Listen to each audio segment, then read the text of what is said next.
बोली शंकर भगवान की जय, संत सद्गुरु महाराज की जय। मंगलमूर्ति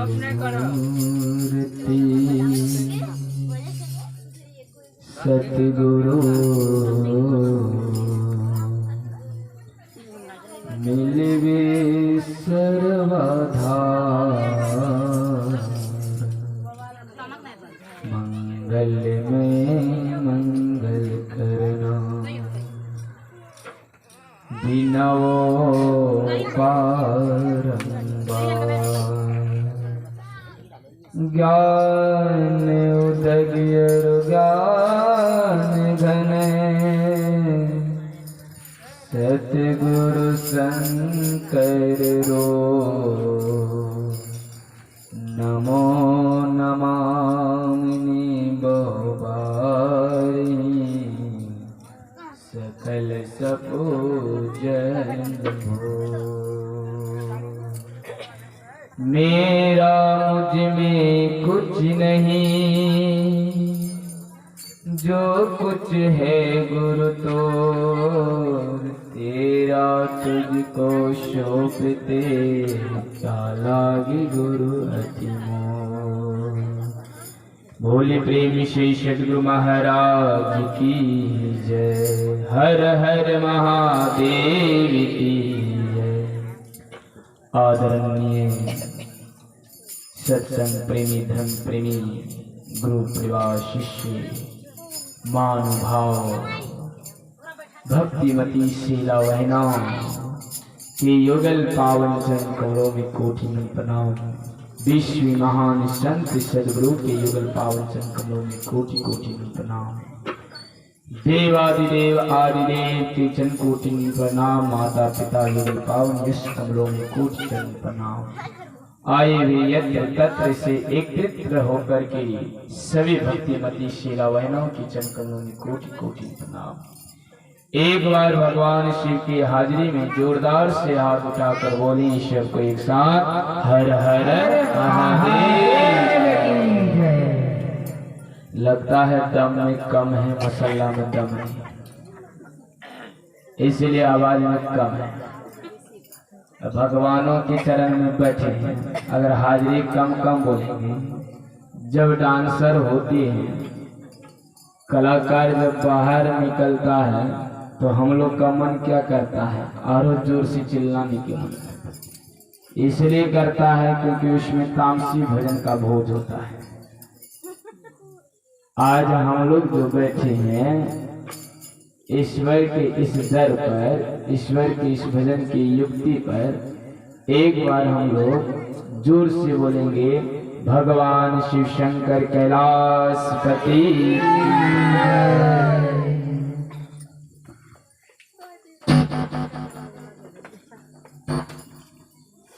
तो बोलिए उमापति महादेव की जय।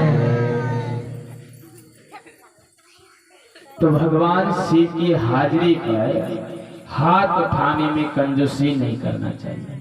चाहे सत्संग के दरबार में बैठते हैं, चाहे जहां पर भी बैठते हैं, तो हम लोग हाथ उठाने की जरूर उठाएं, क्योंकि रामदेव बाबा का योगा को भी याद रहेगा, साथ साथ हम लोग का शरीर भी स्वस्थ रहेगा।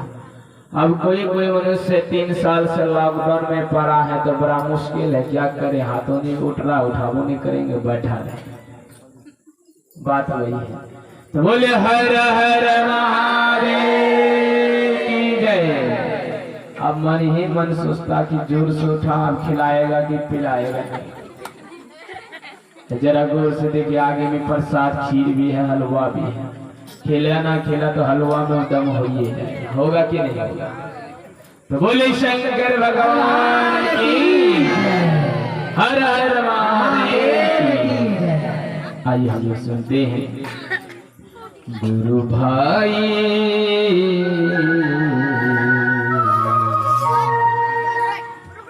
गुरु भाई गुरु बहनों को क्या हो गया, क्या हो गया। शिव कथा और चर्चा में आकर के सब खो गया। गुरु भाई गुरु बहना को क्या हो गया। जिसका तो हाथ दिया खाली जरूर कहता है, जिस गाँव में अपना गंदगी साफ करने के लिए नाले ना हो उस गांव को बेकार कहा। सबके बेकार। जिस गांव में गंदगी साफ करने के लिए नाले ना हो उस गांव भी बेकार है। जिस मोबाइल में चलाने के लिए बैटरी ना हो वो भी मोबाइल बेकार है। जिस सज्जन के ससुराल में साला और साली ना हो वो भी ससुराल बेकार है। हमारी बेहतर सेवा गुरु के दरबार में जोरदार ताली ना हो वो भी सेवा बेकार है। तो जोरदार की ताली मारना है। गुरु भाई गुरु बहना को क्या हो गया। शिव चर्चा में आकर के सब खो गया।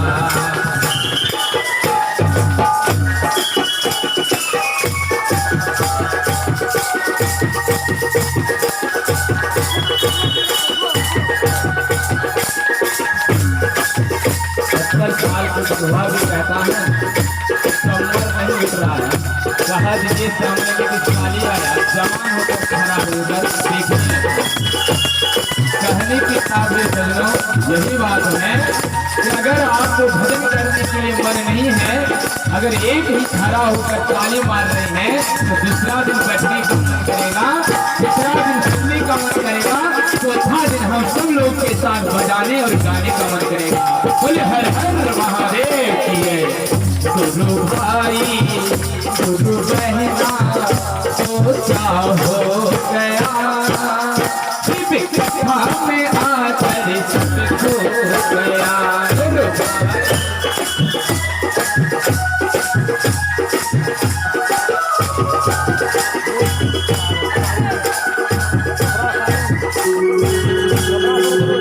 गुरु भाई गुरु बहना को क्या हो गया। शिव कथा में आकर सब खो गया। सब खो गया सब खो गया सब खो गया सब खो गया सब खो गया। तो तुमने गए नेपाली में खो गए, पटेल में खो गए, कुमारिये में खो गए, इसलिए कमी आवाज खाली जोर से मारे। गुरु भाई गुरु बहना को क्या हो गया। किसी कथा में आकर सब खो गया।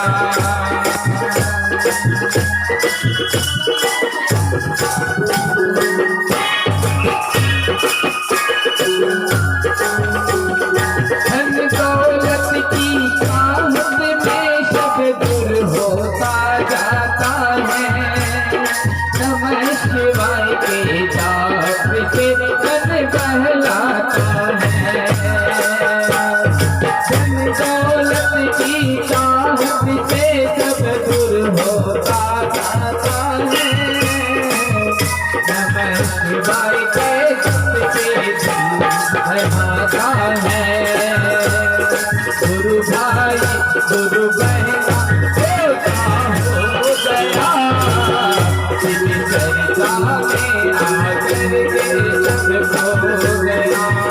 खो गया खो गया। आपकी कंगन से भूला नहीं समाते हैं। आज की कंगन के भूला नहीं समाते हैं। अब दुश्मन दोस्त बन कर रहा गया। अब दुश्मन दोस्त बन कर रहा गया। गुरु भाई गुरु बहना को क्या हो गया। शिव चर्चा में आकर के सब खो गया। खो गया सब खो गया खो गया खो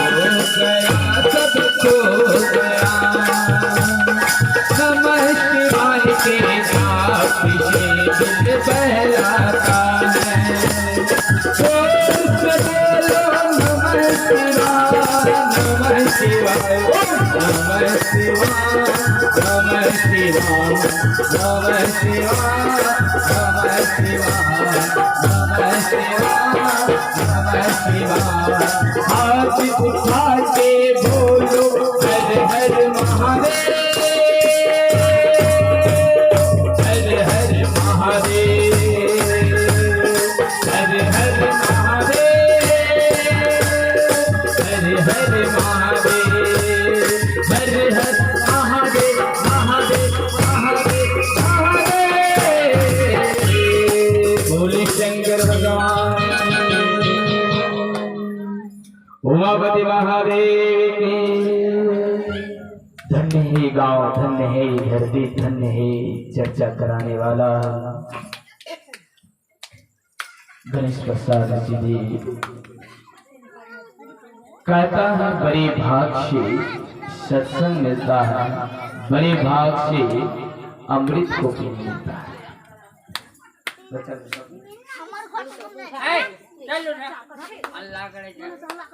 बहुत कोई लोग कहता है सजनों कि अमृत पिएंगे विष पिएंगे।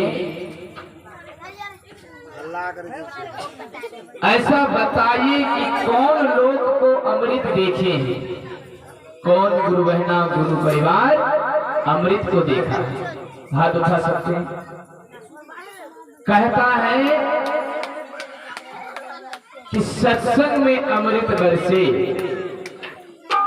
क्या कहता है? सत्संग में अमृत बरसे।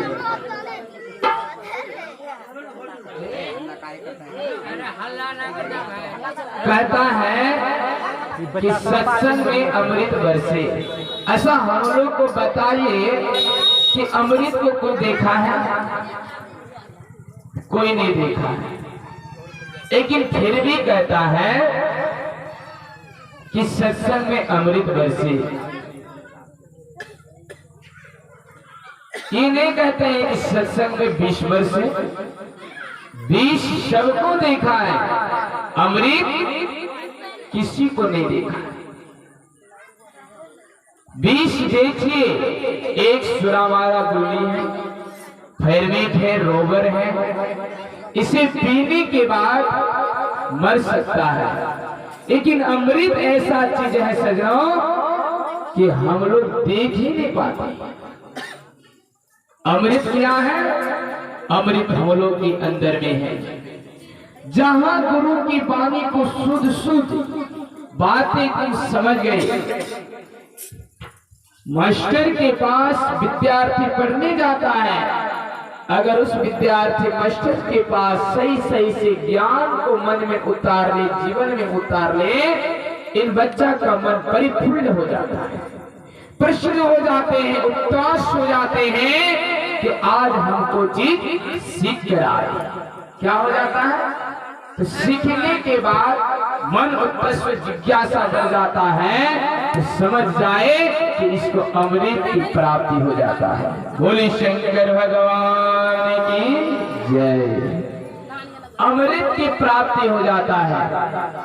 सजनों, बात यह है कि विष का है, विष हम लोग के अंदर है, अमृत हम लोग के अंदर है। संतमत में लिखा है कि निज तन में खोज सजन बाहर न खोजना, अपने घट में हरि है अपने में खोजना। निज तन में खोज सजन बाहर ना खोजना।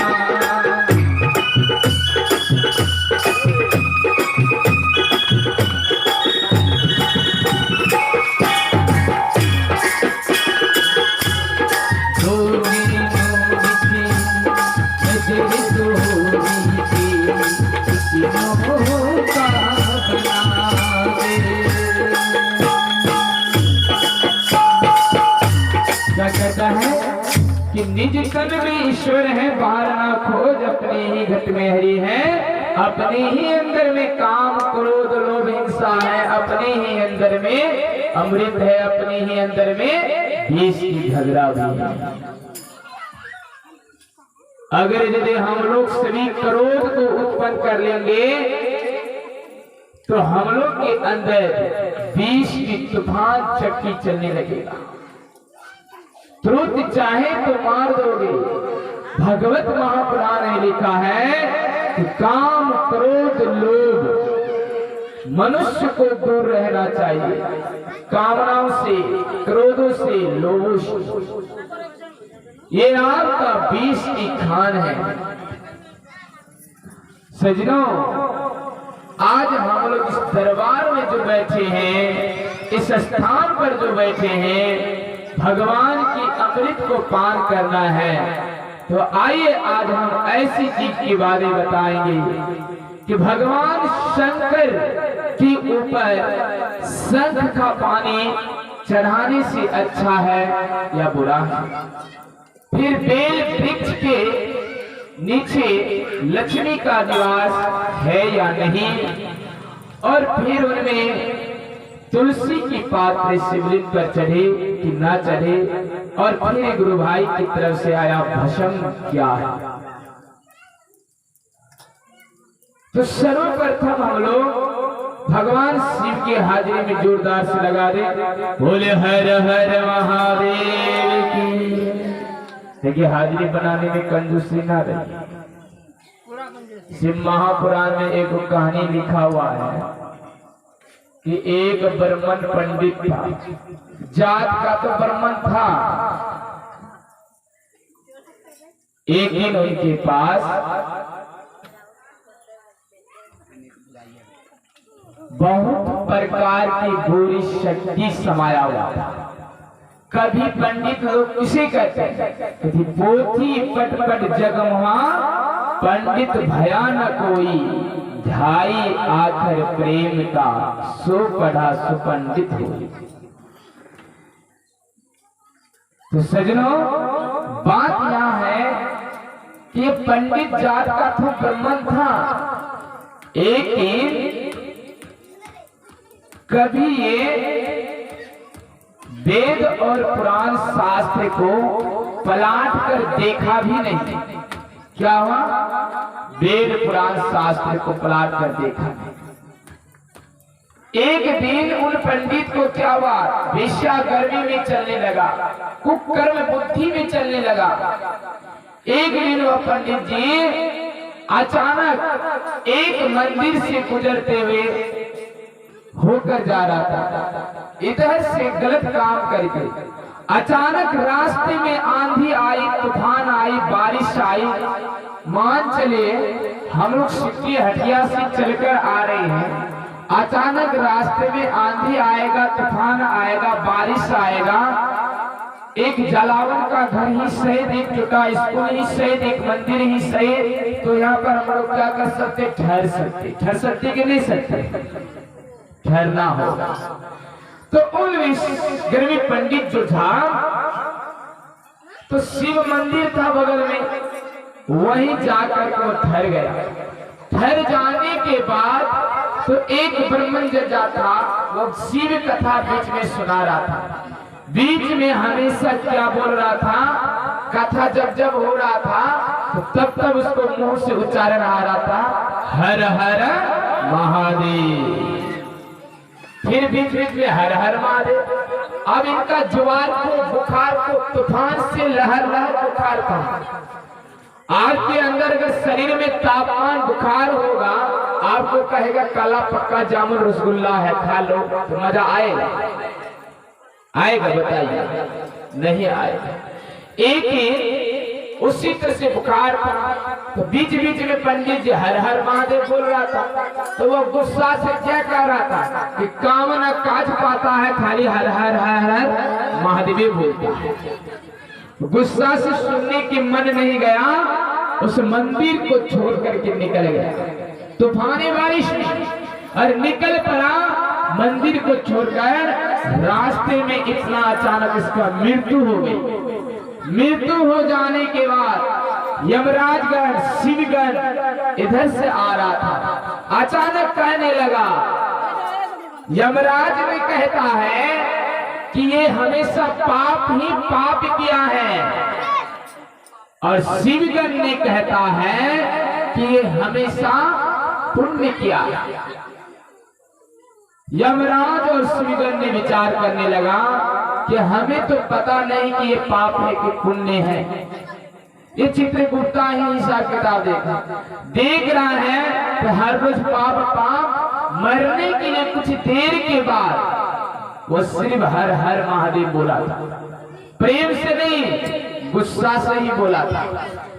तो इसलिए हर हर महादेव बोलने की वजह से मंदिर पर उनको 7 जन्म का राजा का पुण्य की प्राप्ति हो गई। बोले हर हर महादेव की जय। तो हम लोग भी प्रेम से नहीं बोले, गुस्सा से ही बोल दीजिए कि गणेश गुरु भाई कामना पाए पीछे रोडे में चर्चा फान दिया, तो गुस्से से बोले बोले हर हर महादेव। अब लग रहा है नाक तक गुस्सा आने वाला है, अरे जोर से बोलो तो गुस्सा चढ़िए जाए, तो चढ़ा कर ही बोले तो क्या बात है। तो बोले हर हर महादेव। शिव महापुराण में लिखा है कि जिस गांव में सत्संग भवन मंदिर ना हो, जिस गांव में शिव की मंदिर ना हो, उस गांव में जीना मनुष्य के लिए अधिकार नहीं है। इसीलिए शिव महापुराण में लिखा है कि आपके गांव में एक सत्संग भवन है, तो कोई भी बाबा जी उठ करके भोरे भोर आपका श्री सदगुरु महाराज बोल रहा है, तो हम लोग को भी गुस्सा से बोलने के लिए तो मौका मिलेगा, श्री सदगुरु महाराज की जय। और फिर गांव में शिव मंदिर है, कोई भी गुरु परिवार को हर हर महादेव का मौका मिल रहा है। अब सुनते सुनते मन नहीं लग रहा था, गुस्से से ही तो बोलेंगे कि हर कामना काज पता भोरे भोर हर हर महादेव बोल रहा है। तो भगवान यहाँ पर में भी खुश है। भगवान शिव महापुराण में लिखा है कि उनकी शिष्य अगर 6 सूत्र को अपना लेता है, अगर चलते समय मंदिर के शिखर को देखकर सिर झुका लेता है, वह में भी आपका पुण्य की प्राप्ति है। अगर इस स्थान में कथा है, चलते समय तो मन से सिर झुका लेते, वह भी पता। फिर कहता है इससे भी समर्थ ना हो 1 लोटा जल ही सही, फिर उससे ना समर्थ हो तो 1 लोटा बेल पत्ता एक ही सही। भगवान इसमें भी खुश। मंदिर की शिखर की चोटी को भी देख लेता, वो में भी आपको प्रश्न है। मंदिर की घंटा को देख लेता है, वो भी अच्छा। एक भजन लिखा है कि मेरे घर के सामने साईनाथ तेरा मंदिर हो जाए, घंटा बजे तो मेरे कान पे सुनाई दे। तो बात सही है कि गांव में अगर यदि हरि का मंदिर हो जाए, राम का, कृष्ण का, गुरु का, तो जब तक लाउड ईश्वर की आवाज से ऐसे ही सुनाई देता है सदगुरु महाराज राम जी की नाम, शिवा की, शिव की, तो वह भी आपको बोलते बोलते आपका कल्याण ही कल्याण हो जाएगा। बोले हर हर महादेव की। इसीलिए शरीरों हर गांव में हिंदू हो अगर यदि सच्चा में पक्का, तो कोई भी मंदिर बन रही है कच्चा, तो सब हिंदू मिलकर करो उसको पक्का। अब देखिए हिंदू धर्म की, सनातन धर्म का रक्षा हो जाएगा, कोई कंपनी का रक्षा नहीं होगा। अगर तुम सोचोगे कि हम रामानंदी में, तुम सोचोगे कबीरा में हो, तुम सोचोगे महर्षि में हो, मैं इसका मंदिर में क्यों सहयोग दूंगे, तुम समझ तुम कंपनी की प्रचार कर रही है, धर्म का बचाव नहीं कर रही है। बोले हर हर महादेव। धर्म का बचाव करना है तो आप कोई भी मंदिर उठ रहा है, अपना सहयोग दीजिए बनाने में। काली हो, भवानी हो, हनुमान हो, दुर्गा हो, आखिर तो किसी नाम को जप रहा है, लेकिन धर्म के पद में तो बैठा हुआ है। आपका बेटा बेटी की शिकायत तो नहीं कर रहा है, ईश्वर के नाम को जप रहा है। इसलिए हिंदू हो तो अपना सनातन धर्म का रक्षा कीजिए और धर्म का बचाव को पक्का हाथ में लेकर रखिए। तो जो भी मंदिर है हम अपनी सहयोग राशि से दान दे दीजिए, आपका मंदिर उठने में टाइम नहीं। बोले शंकर भगवान। आज मुसलमान देख रही हैं, चालीसा दे रही है, लेकिन हिंदू एक चालीसा भी दे नहीं पाते। जिस खेत से उगाए करते धान मकई जूट, उन खेत से अगर हम 1 केजी ही निकालेंगे, 1 कट्ठा खेत में हमें 1 क्विंटल ही गेहूं होता मान चलिए, तो उसमें से हम 5 केजी ही निकाल करके चालीसा के हिसाब से रख देंगे हम भगवान शिव के नाम, गुरु के नाम, राम के नाम से, तो भगवान एक पशु पक्षी खेत में चुन लेते, 2-2 किलो अनाज काटते समय गिर जाते, इसमें सहज आते हैं। लेकिन कोई हमारे हिंदू धर्म में एक चंदा रसीद के लिए आएगा, कोई आगे पीछे घर पीछे छिपेगा, कहेगा मेरे पास रसीद नहीं है, मेरे पास अन्न नहीं है। अगर आपके पास रोगी होगा तो आप दिन रात पैसा कमा फेंक दोगे, फिर कहोगे मंदिर बनाने हेतु चंदा रसीद दीजिए, कहता महाराज अभी मेरे पास पैसा नहीं। एक कहानी है, रामायण में लिखा है, रामायण में लिखा हुआ है कि उपजे एक जांच, उपजे एक ही साथ अलग अलग प्रकार। कोई ऋषि मुनि ने, रामायण में लिखा हुआ देखना बालखंड में, कि एक ही साथ जल्लुक बजता है, एक ही साथ कमर फूल बजता है। फिर भी एक ऋषि ने पूछा कि महाराज एक ही साथ आपका 3 बेटा है, एक ही साथ आपका 4 बेटा है, बाप का बेटा चारों, एक है बाप का बेटा, बाप 1 बेटा 4, लेकिन अलग अलग प्रकार का क्यों हो जाता है? अब जानिए कि कर्म अपना टालता नहीं है। हम जो कह रहे हैं हम सब बोल रहे हैं, कोई बच्चा मास्टर बन जाता है, कोई इंजीनियर बन जाता है, कोई चोर बन जाता है, कोई सिपाही बन जाता है, कोई और चीज बन जाता है। क्यों? बाप का बेटा 1, बाप 1 है, बेटा 4, चारों बेटा का बाप 1 है, माँ 1 है, लेकिन इसी खून पानी इन्हीं मिर्च से, इन्हीं हड्डी से, इन्हीं घर से उत्पन्न है, लेकिन अलग अलग प्रकार का हो जाता है। देखिए एक ऋषि मुनि की कहानी। एक ऋषि मुनि थे, 4 दोस्त से थे, चारों बहुत मिला, तो उन चारों के पास एक भिखारी आ गया। भगवान रूप भिखारी का मन आ गया, तो चारों के पास भिक्षा मांगने आया। चारों के पास भिक्षा मांगा। पहला के पास जो भिक्षा मांगा तो क्या कहता है कि सारा भिक्षा आप ही को दान दे दें, हम क्या खाएंगे? खाक खाएंगे, छोर खाएंगे। खाक माने छोर मूस। फिर दूसरा के पास जो गया तो उनके पास क्या कहता है कि भिक्षा देंगे। तो ये क्या कहता है कि सारा धन दौलत आप ही के देंगे, तो हम क्या खाएंगे? अपनी आप को खाएंगे। बहुत माता लोग ये बात बोलता है, बहुत गुरु परिवार से सनातन लोग बोलता है, जब कोई भी धर्म के लिए भिक्षा मांगने आता है केवाड़ी लगा कर बोलेगा भागिए जाएगा, ना हो तो नेपाली बन कर दे, इसका कब्जा बैठा। तो कहता अपने आप को खाएंगे।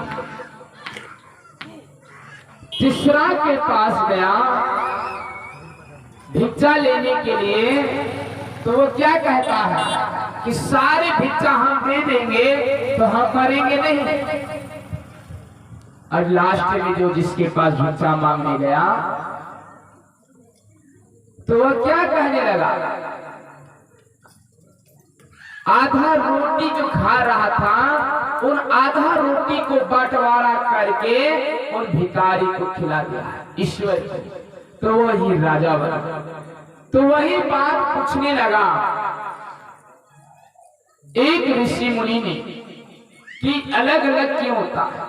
तो वही बात पूछ करके बताने लगा कि राजा ने कहा, हम इस सवाल राजा को ऋषि से पूछा जो राजा बना कि एक ही माँ के गर्भ से 4 पुत्र जन्म होता है, अलग अलग प्रकार का क्यों हो जाता है। तो कहने लगा कि हम कहने नहीं पाएंगे। राजा ने कहा कि जाइए यहाँ से कई कोस दूर एक महात्मा रहता है जो ऐसे झोर खाता है, यानी खाद खाता है। चले गया, महात्मा से पूछता, महाराज हमें जरा बताइए कि एक ही साथ, एक ही माँ, एक ही पुत्र, एक ही बेटा, 4 बेटा जन्म लेता, अलग अलग क्यों हो जाता? वह भी महात्मा छोड़ खा रहा था। राजा मन ही मन सोच रहा है कि महात्मा होकर छोड़ छाड़ खा रहा है, बात क्या है? कहा कि हम भी कहने नहीं पाएंगे, जाइए यहाँ से 3 कोस दूर एक महात्मा है, अपने शरीर का मांस अपने ही खाता है। चल गया कहने के लिए, उस विषय भी पूछता है, राजा ने पूछता है कि हे महात्मा, अब महात्मा हम राजा कि एक ही माँ के गर्भ से 4 पुत्र जन्म होता, अलग अलग क्यों हो जाता है? महात्मा ने कहा था हम कहने नहीं पाएंगे, जाइए यहाँ से 3-4 कोस दूर 5 वर्ष का बालक है, बहुत दिन से रोगी से पीड़ित है, आपका ही प्रश्न का जवाब देने के लिए कहीं पहाड़ों से उतर करके आ रहा है। तुम भी पहुंचोगे, ये बालक पहाड़ से नीचे उतर करके आपका सवाल का जवाब दे देगा। रथ जोड़ा राजा, घोड़ा गाड़ी हटा, मंत्री से कहा जल्दी चलिए, जल्दी चलिए।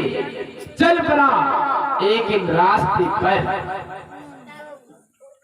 वही राजा 5 वर्ष के बालक रोग पीड़ से परेशान मर।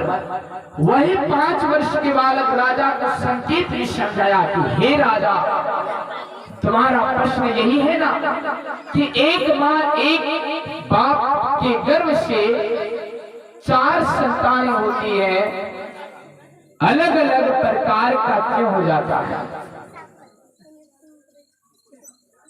कहने लगा 5 वर्ष के बालक कि हे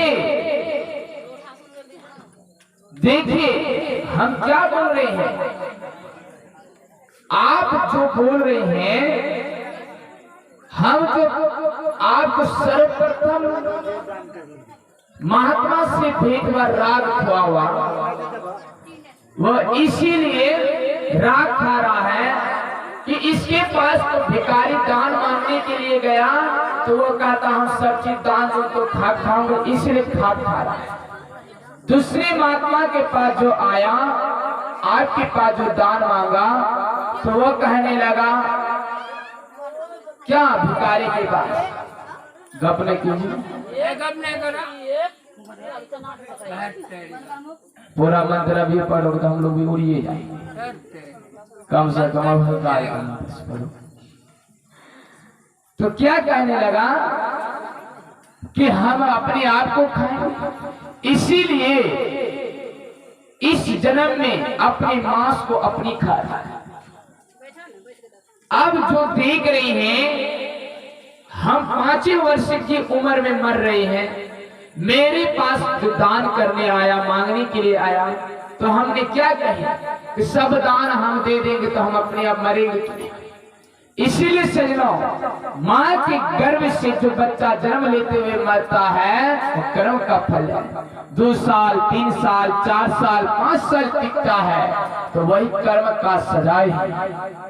अब जो तुम राजा जो बांधे, आपके पास जो भिखारी गया, तुम आधे प्लेट का रोटी एक टुकड़ा को 2 भाग में बांट करके खिला दिया, इसीलिए तुम्हें जन्म में राजा का प्राप्ति हो गया। बोले हर हर महादेव की जय। तो सजनों, इसीलिए अपने कर्म के दोष से आपको कुछ भी ठिकाना में ले जाए। भगवान शिव की भक्तियों में, भगवान की भक्ति में हम समय, आज हम लोग कहते हैं कि हम लोग सबको भिखारी हैं, आज हम लोग कहते हैं कि गरीबी है, आज हम लोग कहते हैं कि बहुत खाने के लिए गति है। सजनों, कबीर कहा कर गया है कि हे सज्जन, गठरी सबका लाल है, गठरी सबका लाल है, लेकिन इस गठरी को खोलने वाला कोई नहीं है। देखिए, सब कोई अमीर है, गरीब कोई नहीं है, लेकिन हम लोग के अंदर आलसी ही गरीबी है। गौतम बुद्ध के पास एक महात्मा ने बहुत भूखे प्यासे, महात्मा जी हम बहुत भूखा हूँ, कुछ कृपा कीजिए। गौतम बुद्ध ऋषि क्या कहता, अब भूखा कैसे है, हाथ पैर आंख जीवा कंठ सब चीज ठीक ठाक दिख रहा है। महात्मा जो ऊपर से नीचे देखा तो सब चीज ठीक ठाक नजर आ रहा है। तो उससे पूछा कि आप कौन चीज का गरीब है, क्या आपका हाथ नहीं है? तो महात्मा जी क्या बात बोल रहे हैं, क्या आपका 2 आंख नहीं है? तो महात्मा जी तो उल्टी सवाल बोल रहे, तुम देख रहे नहीं कि मेरे आंख भी ठीक है हाथ भी ठीक है? तो हम सीधा ही सवाल तो आपको पूछते हैं कि आपका हाथ पैर सब चीज ठीक है, तो दिन में कै बजे तक दिहाड़ी खटते हैं, कै बजे तक लोग की सेवा करते हैं? कहते भर दिन सोया रहते हैं, तो कहाँ से सेवा करेंगे? तो गरीबी आपका आज से क्या है? तो ठीक है हम अमीर बना देते, 1 आंख बेच लीजिए, हमारे पास 2 लाख का, तो आंखें बेच लेंगे तो गरीब और हो जाए। तो सजनों वही बात है, हम लोग के अंदर सबको अमीर है, लेकिन हम लोग के अंदर आलसी जो छिपा हुआ है। गठरी सबका लाल है लेकिन काला नजर आता है। आज हम लोग बहुत कुछ सोचते हैं कि ये भजन गा नहीं पाता है इसलिए मंदिर में हर रोज जाता है, बहुत कुछ सोचता है ये ढोलक बजाने जानता है इसलिए मंदिर में जाता है। अरे सजनों, क्या आपके पास भजन गाने के लिए कला नहीं है? क्या आपके पास ढोलक बजाने के लिए कला नहीं है? क्या आपके पास गीत भजन संगीत ताली मारने के लिए कला नहीं है? प्रभु की कृपा से आपके पास सब चीज कला है, लेकिन ऐसी चाबी नहीं खोला जिसे ताला को खोल दे जो संतों के पास ये चाबी है। बोले हर हर महादेव की जय। महात्मा गुरु परिवार आकर के आपको बता दे कि भक्ति कीजिए आपका जीवन सुधर जाएगा। महात्मा और संतों ही ऐसी चाबी है जो लाल गठरी के अंदर छिपा हुआ काला गठरी को खोलकर लाल गठरी को निकाल दे। आप इधर उधर भटक रही हैं, उधर उधर झम रही हैं, आप इधर उधर आलसी घर परिवारों में परेशान हैं, लेकिन महादेव के पास ऐसा गठरी है जो ऐसे संतों के पास ऐसा चाबी है जो आपको खोल दे। बोले शंकर भगवान की जय। आप बहुत सी रोग से पीड़ित हैं, बहुत सी आप कष्टों से पीड़ित हैं, अभी बहुत सी पीड़ित है। तो अगर यदि महात्मा कहा देगा कि आप भजन कीजिए भक्ति कीजिए आपका जीवन सुधरेगा, तो सजनों वही बात है कि जहां पर भी सत्संग हो, कथा हो, लीला हो, वहां इस जगह में जाकर के अवश्य ताली मारिए। ताली मारने से आपका मन को आकर्षण होगा। अगर पंखा भी चल रही है गर्मी के मौसम में, कहीं कोस दूर में बैठोगे हवा महसूस नहीं होगा, सट कर बैठोगे तो महसूस होगा। घूर है जाड़ा के मौसम में अग्नि है तो सट कर बैठिए तब मन लगेगा। कहानी की तात्पर्य इसी तरह से है कि सत्संग हो, कथा हो, चर्चा में हो, गुरु की शरण में आमने सामने बैठिए तब आपका मन जयकार होगा। बोले हर हर महादेव की जय। जगह है, सर्वप्रथम पंडाल में आए हैं तो सबसे पहले जगह अपना आगे में ले लीजिए। पहले कहिए श्रेष्ठ हो गई तुम, कहीं सीधा होकर बैठिए, देना हाथ ऊपर देना पैर ऊपर, शरीर सीधा तान करके तब बैठिए, तब कथा सुनिए, तब आपका मन प्रसन्न होगा। सजनों बहुत अच्छी बात कहते हैं कबीर साहब कि हम लोग को लाल सबको है लेकिन काला हम लोग के अंदर है जो गुरु के दर्शन नहीं होती। गुरु ज्ञान दे, गुरु ज्ञान बुझे, गुरु से ध्यान हो गई। गुरु के पास इतना शक्ति है कि जहां ना पहुंचे सूरज की किरणें, जहां ना पहुंचे सूरज की किरणें, वहां पहुंचे कवि की किरणें। सूरज आपके अंदर हर रोज प्रकाश देता है, लेकिन आप एक गहरे में, एक स्थान में गरीब बनकर बैठे हैं, भूखे प्यासे बैठे हैं, लेकिन ये महात्मा आकर के आपके मन में बता दिया तो कि ऐसे ऐसे काम कीजिए तो कभी पहुंचा दिया। सूरज शरीर के अंदर बाहर से तापमान दे सकता है, अंदर रूपी ज्ञान को खोलने के लिए आपको गुरु की जरूरत पड़ता है। बोले हर हर महादेव की जय। तो इसीलिए सजनों, गुरु हम लोग के अंदर जो देख रहे हैं, इस गुरु की खोज को करना है। इस तरह से गुरु की खोजिए जो हम लोग का प्रकाश भी कर दे। इसीलिए सजनों, बात रही शंख का। शंख का पानी जो हम लोग शिवलिंग पर नहीं चढ़ाना चाहिए। शंख का पानी शिवलिंग पर चढ़ने के बाद 10,000 ब्रह्मण का पाप लगता है। क्या लगता है? 10,000 ब्रह्मण का पाप। फिर अगर यदि शंख आप फूंकते हैं तो आपका दम्मा रोग, सांस रोग, स्थलीय रोग, इन प्रकार के रोगों को नष्ट कर देता है। शंख के 2 छिद्र हैं, एक छिद्र ऊपर, एक छिद्र सीधा रहता है। उन जो शंख की छिद्र हैं, इसे क्षीर समुद्र कहते हैं। मैया लक्ष्मी की निवास स्थान है। देखिए, शंख को क्वार्टर जिसे बना रहता है, कुच्चे कुच्चे। ये श्री लक्ष्मी माता का निवास है जो विष्णु हरि का पैर को चापता है। तो इसीलिए जिस माता के घर में अगर शंख है, उन शंख का पानी से ही भरकर रखिए, क्योंकि क्षीर समुद्र में लक्ष्मी विष्णु रहते हैं और लक्ष्मी माँ बैठा रहता कि नहीं? तो इसलिए पानी भर के रखिए। प्रातः काल, संध्या काल शंख को अगर बजा रहे हैं तो उन शंख के पानी को चारों तरफ छिटिए, घर पवित्र होगा। अगर शंख की पानी पीने से आपकी पेट की पथरी भी समापन, कॉल अष्ट भी समापन, जिसे कैंसर के भाई अल्सर में कोलेस्ट्रॉल, इस तरह का रोगों को भी नष्ट कर देता है शंख पानी को पीने से। और शंख जब भी फूंका जाता है, उनकी ध्वनि को सुनते हुए रुक जाना चाहिए। अब हम लोग ऐसा आदमी है कि शंख फूकेगा तो 20 किलोमीटर प्रत्येक घंटा आरो दौड़ेगा। और ऋषि मुनि लिखा है कि शंख बाजे बलाई भागे।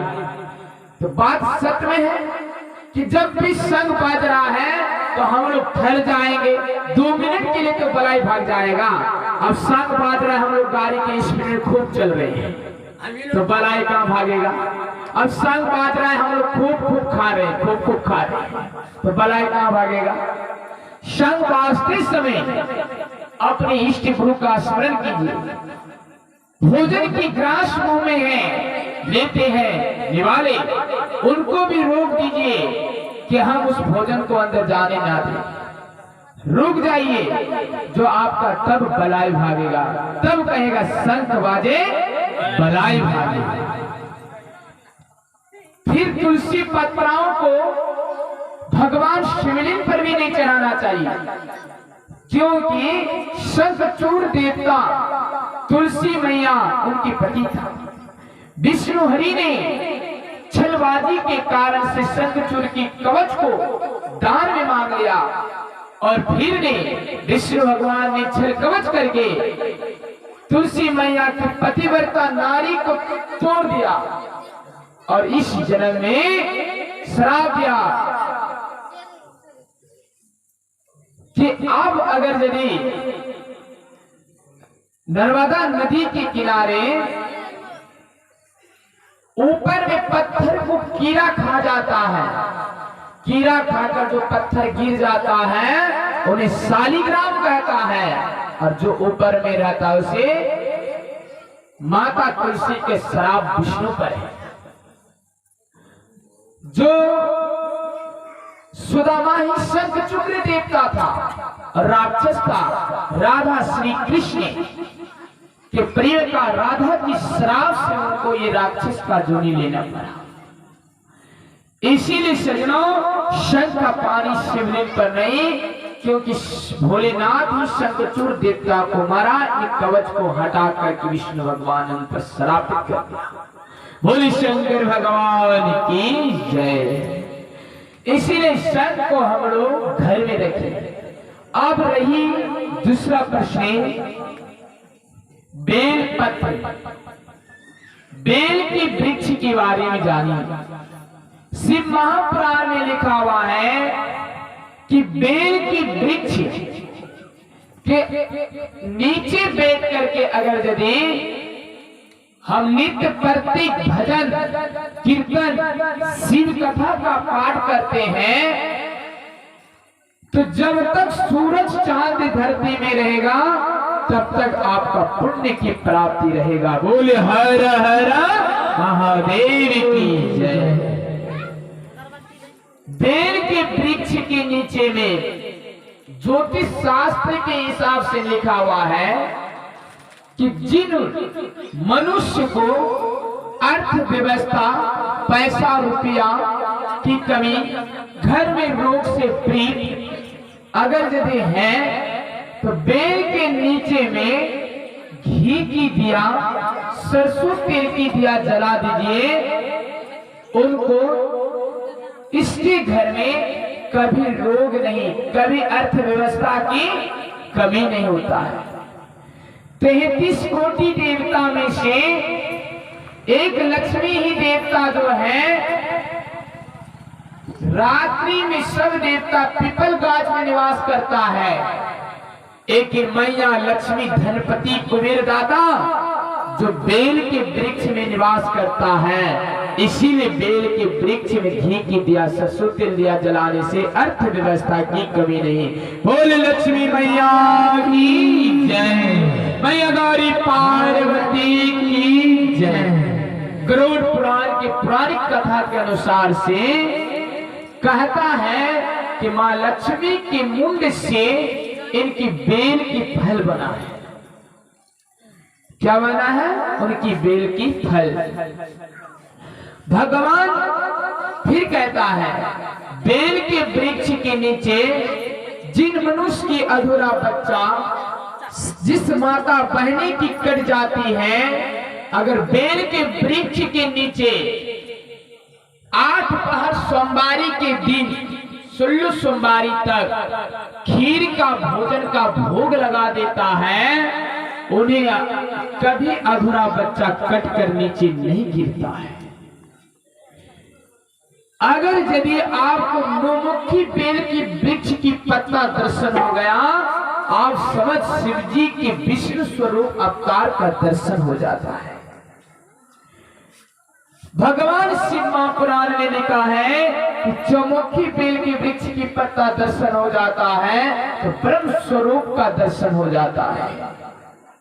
इसीलिए सज्जनों, भगवान शिव महापुराण में इसी तरह लिखा है कि शिव महापुराण कथा के अनुसार से बेल की पत्ताओं को तोड़ करके डायबिटीज रोगों को भी समाप्त करता है। बड़े बड़े घावों को, गुड़ घाव, बड़े बड़े घाव जो होते हैं, इनकी पत्ताओं को पीस कर अगर लगा देने से आपका पांव भी ठीक कर सकता है। और ये अजमाइश किया हुआ है, ये सिद्ध किया हुआ है मेरा से, तब हम बता रहे हैं। इसलिए बता रहे हैं कि पुराण में ऐसे ही बात शिव जी लिख दिया है कि जहां कथा हो, जहां जो भी चीज हो, एक एक अशुद्धि सबको सिखा दे, क्योंकि पहले रोग से निरोग रहेगा तब तो मेरी कथा में जयकार होगा। बोले हर हर महादेव की जय।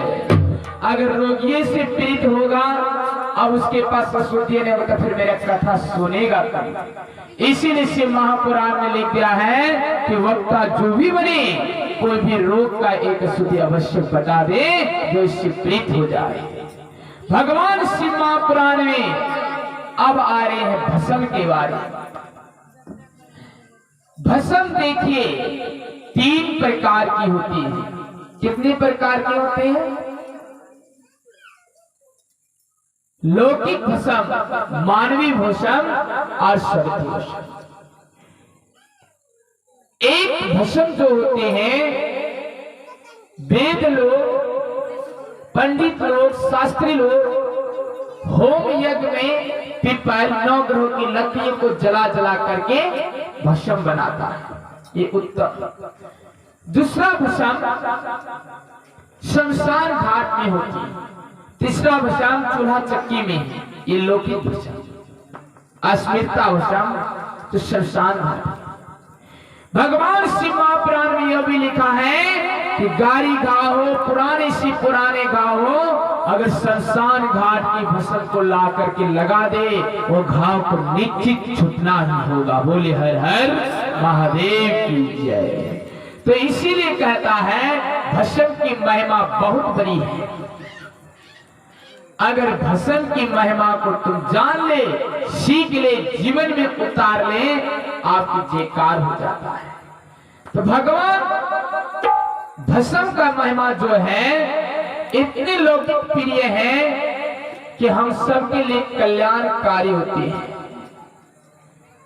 तो वही बात कहता है कि आइए हम सब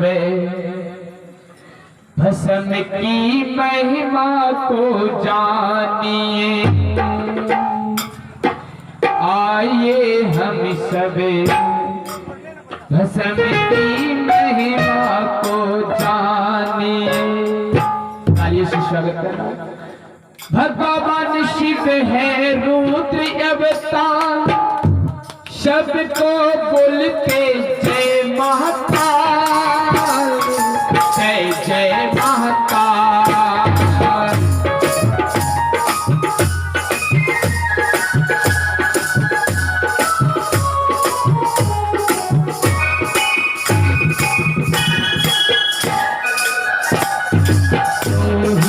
और नहाई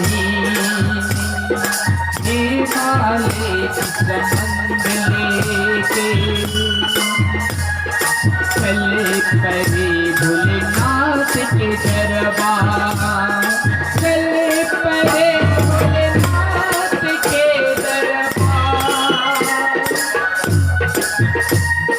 हिमालय राजा ने कहा, ये पुरोहित जाए मेरी बिटी पार्वती पावर ढूंढे, तन मन धन से पर ढूंढे। हर हर महादेव, हर हर महादेव। भगवान हिमालय की भस्म की कहानी सुनी।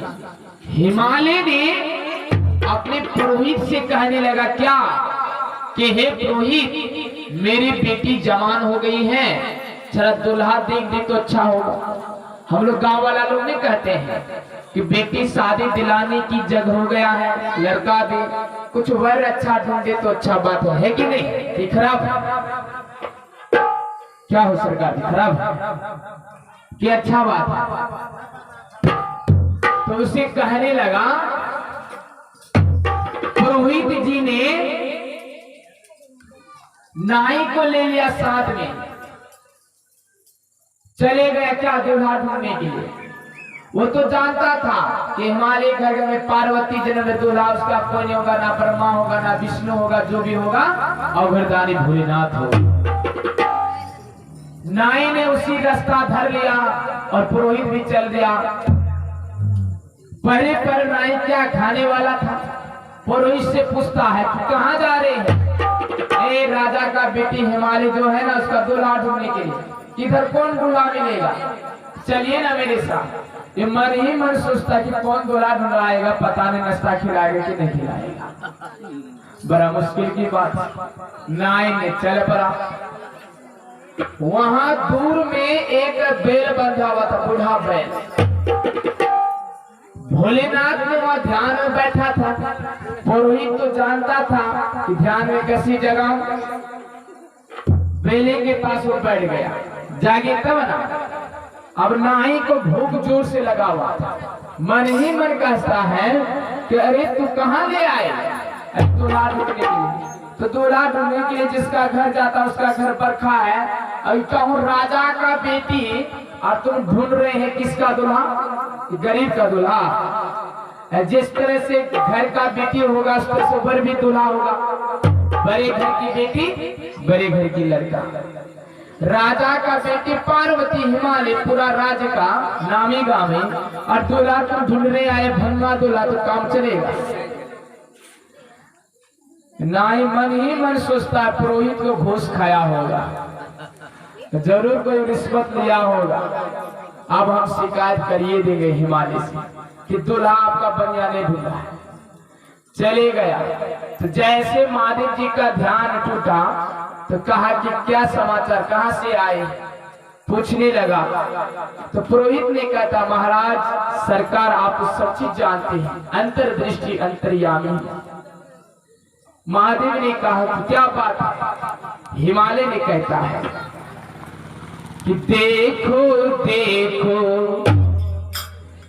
हे भोलेनाथ, मैं तो एक ही अनारी हूँ तेरे साथ। देखो देखो हे भोलेनाथ, मैं तो अनारी हूँ तेरे साथ। ना धन ना दौलत चाहिए, तेरे मन की भक्ति चाहिए।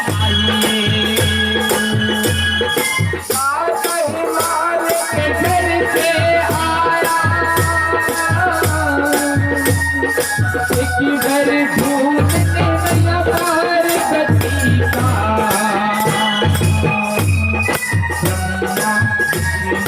नहीं चाहिए तुझे किसी की घर चाहिए। बोलो हरे हरे महादेव, हरे हरे महादेव।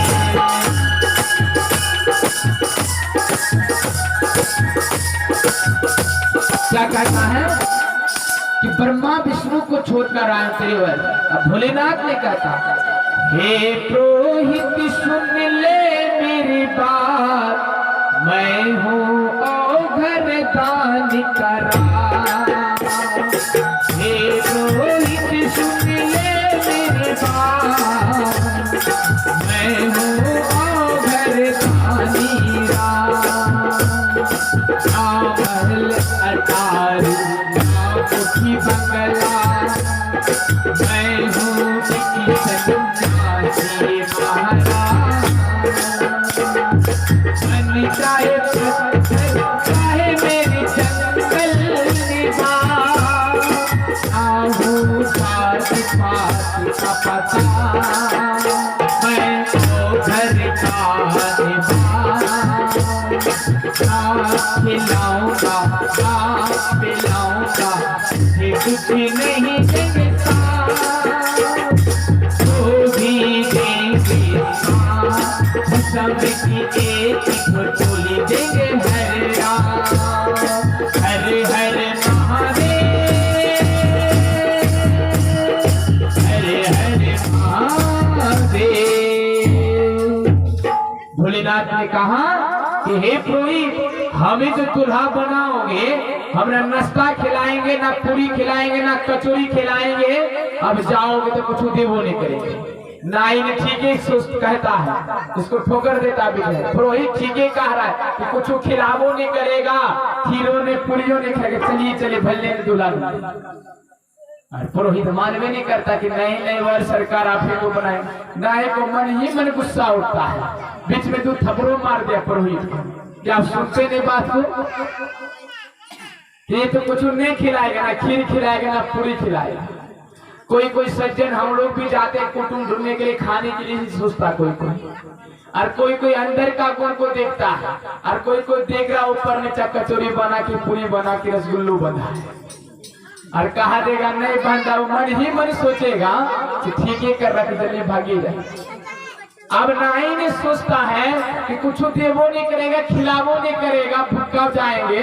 और राजा का बेटी का इतना सुंदर कन्या और दूल्हा देखते हैं बहुत अच्छा बढ़िया भी नहीं, और कहता कुछ खिलावो नहीं करेगा। पुरोहित को क्या कुछ घोष तो नहीं मिलेगा, उसी का पीछा पड़ गया हाथ धो। बड़ा मुश्किल है। लास्ट मूवी पर 500 वारी सो दिया, आप ही को बड़ा जना होगा। अब भोलेनाथ ने कहा दिया कि मेरा अपराध अजीब गजीब कर जाएगा, जो बात पहले सीखी। अब चाह दिया, चले गया। सबको थोड़ा थोड़ा भस्म दिया तो नाई को बड़ा गुस्सा उठाई, तो भूखा फिर खाना भी नहीं खाया, वो गुस्सा से भस्म का टोकरा को सारा रास्ते पर फेंक दिया, जाइए हम नहीं ले जाएंगे। बड़ा मुश्किल की बात हुआ, रास्ता में फेंक दिया। और पुरोहित तो जानता था कि अंदर की ज्ञान को जानता था। पुरोहित क्या जानता था कि बड़ा अच्छा भस्म है। इसका पत्नी जाकर खोल रहा है बाहर में, जैसे खोल रहा है देखते ही सोना ही सोना बहुत बड़ा है। बोले हर हर महादेव की जय। आज हम लोग जो देख रहे हैं केदारनाथ की कहानी वही है। कोयला काटने वाला कोयला पहाड़ से निकाल कर जा रहा था, रास्ते में एक थोड़ा सा भूषण की टोपरा दिया सन्यासी, वही टोपरा सुन देखा, कोयला के बोरा में कस दिया तो सोना ही सोना हो गया।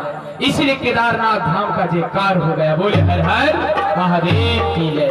तो भोलेनाथ ने ऐसे किया।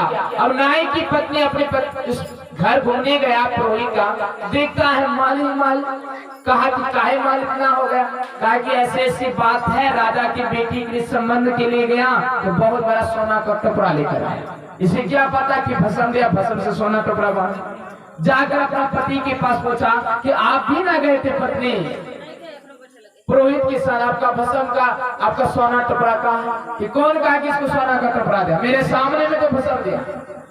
नाई को और शक होगा कि हम जानते हैं कि इसको रिश्वत पहले से दिया हुआ, रावणा ये बरखा बन गया है। दौड़ते चले गया फिर पुरोहित के पास कि हमको हिस्सा दीजिए, कि सोना कहाँ गया।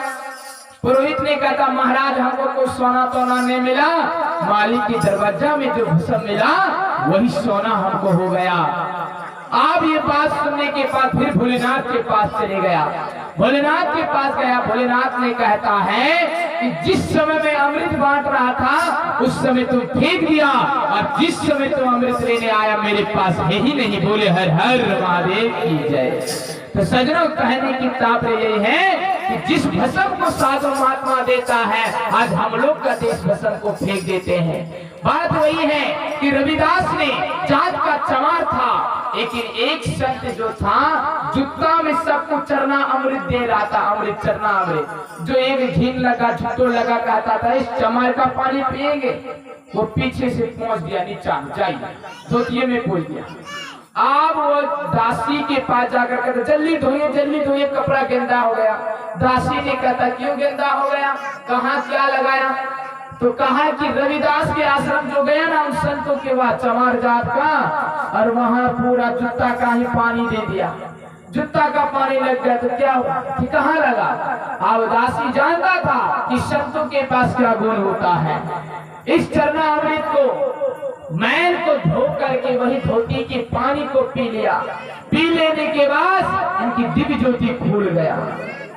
जब राजा ने पूजा पाठ में बैठता है तो एक विषय का चिंतन हो रहा है, और दासी ने उन रानी की बात सिखा रहा है।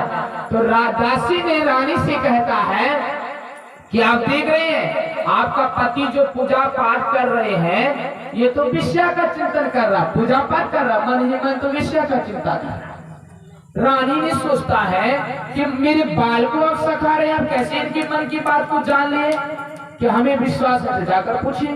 तो उस दिन रानी विश्वास नहीं किया। एक दिन इनकी गांव से कई किलोमीटर एक बस्ती में आग लग गया। तो राजा पूजा पाठ कर रहा था, उस समय दासी ने कहा आग लग गई, उस गांव में आग लग गई। पड़ोसी वाला बाल्टी लेकर दौड़िए पानी। अब राजा ने सोचा पागली तो नहीं हो गया, आग लग गई, आग घरे बैठकर चिल्ला रहा है कि महाराज हाथ जोड़ कर कहते हमारे बात पर विश्वास कर नहीं है तो हम भी चल कर देखिए। देख रहा है तो सच में आग प्रकट हो गई, पूरा गांव जल रहा है। तब उनको याद आया तो मेरी दासी है, हमें एक साधु की सेवा, आपको ज्योतिष कैसे प्रकट होगी।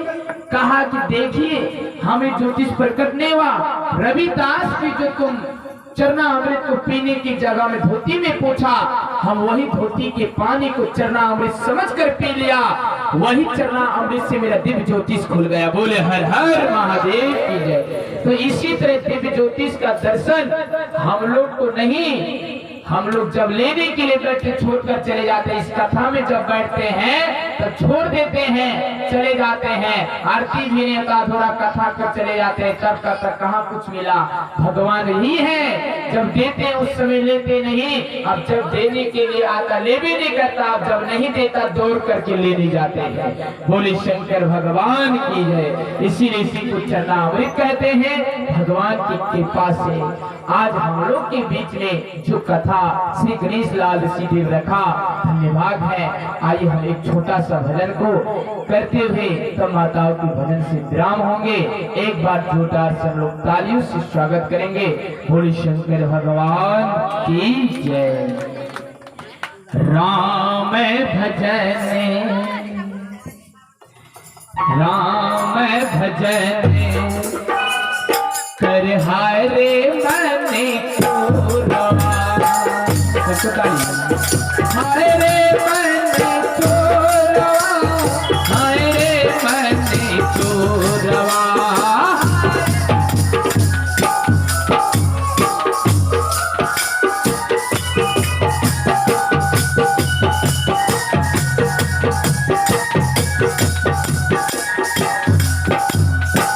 आलापन बीती कैला माते चोरवा बाला।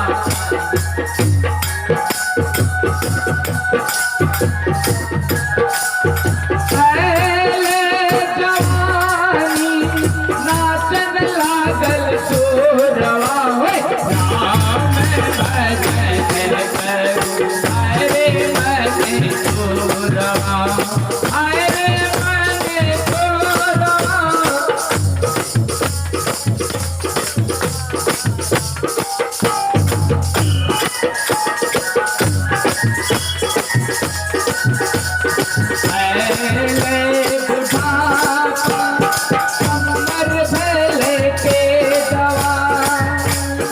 जब बुढ़ा आता है कमर हो सकते घा, बेटा को तो क्या करता।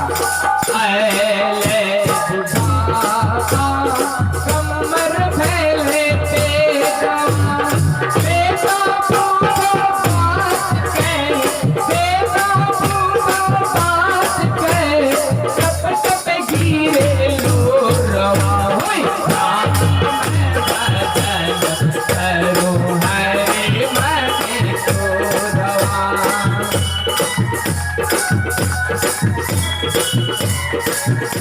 आज हम लोग जो कहते हैं ना धन दौलत, तुम्हारी कमर जब तक जुदा रहेगा ना तब तक बाबूजी भात खा लो खा ले। फिर गए बाबूजी शरबत पी लो। जब कमर टेढ़ा हो जाएगा बेटा तो ऐसा बात कहेगा जो धन कमा नहीं, जो धन की जगह में आज भगवान का नाम तब आंख से आंसू गिरेगा कि राम भजन करो हरे मन चोरवा, हरे मन चोरवा, हरे मन।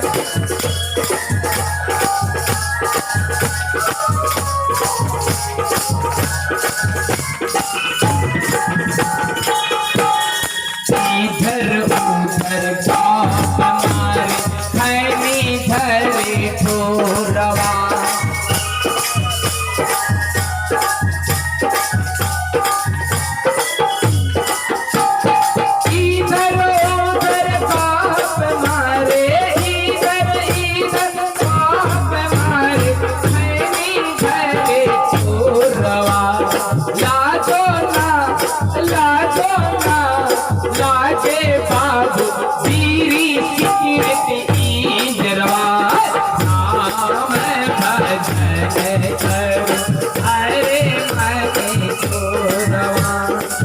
कहता है कलयुग का जमाना स्टैंडरी का दीवाना, सब घर में देखो यही जमाना।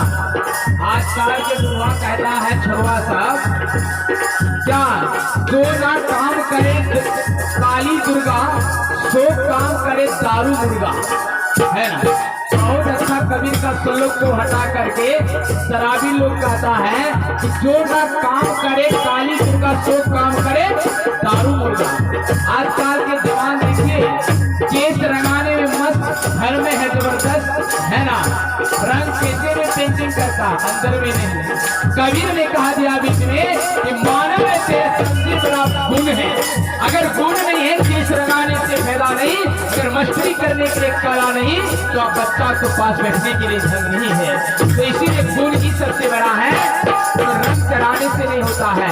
तो इसीलिए कहता कबीरदास ने कि राम भजन करो हाय रे मन चोरवा, हाय रे मन चोरवा, हाय रे मन चोरवा, हाय रे मन।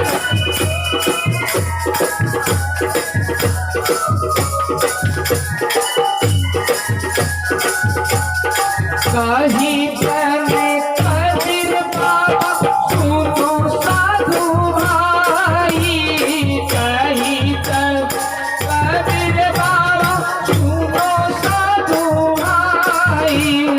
आवत पीतल जैसो, आवत पीतल जैसो करी ले उपाय। राम भजन करो हाय रे मन चोरवा, राम भजन करो हाय रे मन चोरवा। सजनों, राम का भजन करो, मन है चोर हट जाएगा। सांप को देखिए कोई नहीं पूछता है, जब तुम्हारा कमर टूट जाएगा आपका बेटा पुत्र भी नहीं पूछेगा। तब प्रभु आप ही एक तारा है, तब प्रभु एक ही तारा है। सांप भी वही बात कहता है, कोई ना पूछे संसार को प्रभु पूछेगा सांप को। बोले हर हर महादेव की जय। सांप गला में जो देखते हैं ना कोई नहीं पूछता है, एक ही सांप कहता पूछने वाला मेरा भोलेनाथ है। कमर आपका जब टूट जाएगा पूछेगा नहीं सजनों, जो पूछेगा महादेव तेरा ही साथ है। तो इसीलिए इस भजन इस कथा के माध्यम से जो भी मुझे त्रुटि हुई भूल हुई, जो भी हमारे गुरु परिवार की तरफ से क्षमा मांग रहा हूँ, मैं क्षमा अपराधी हूँ। ना मैं वैद जानता ना शास्त्र जानता हूँ, जो जाना मैं प्रभु महादेव के आशीर्वाद से जानता हूँ। तो इसीलिए सजनों धन्यवाद है कि हम लोग इस चर्चा में बैठे। इसी तरह से आइए, जहाँ पर भी चर्चा हो कथा हो, रुद्राक्ष पाते हैं, मांस मछली ना खाइए, सिर्फ कथा के अनुसार से जो होती है सिर्फ पुराण में लाट कर देखिए। मांस मछली मदिरा इन चीज से वर्जित रहने कहता है, सोचना गाजर तक वर्जित है तो हम लोग गृहस्थी आश्रम का है, कम से कम जीव हत्या को छोड़िए। कहता है पहला में दया मांगना, दूसरा में चर्चा। ऐसे कौन ऐसा गुरु बहना है कि अपने बेटा के लिए दया, मछली के लिए माया, काट को तुझे तलवार से छाया, खान पेट भर के लिए माया। तो इसीलिए सजनों तो हम लोग इस मछली के लालच पर ना रहे।